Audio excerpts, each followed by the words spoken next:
I'm Nick Jones. I am currently a teacher at Sabbatical School. I'm currently undertaking the sabbatical course with the government. Dywes I wneud y cwrs achos dwi eisiau helpu yr plant yn yr ysgol i datblygu eu sgiliau Cymraeg, a hefyd dwi eisiau datblygu eu sgiliau athrawon yn yr ysgol, helpu nhw dysgu drwy'r Cymraeg.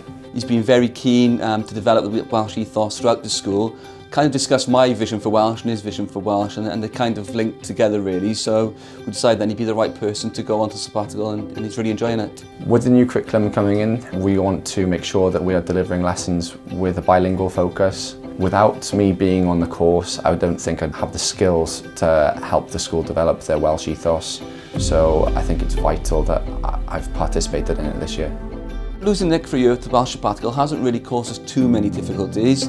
The Welsh Government financed the cover the teacher that came in to cover Nick. As a head teacher, you're always worried about covering someone, but their fees were paid, so you don't have to worry about that. The Cymraeg 2050 mission is vital. The community traditionally don't speak Welsh here, so part of our vision, alongside getting bilingualism in school, is to get Welsh out of the community as well. We're bringing parents into school to learn Welsh, and they're really enjoying it.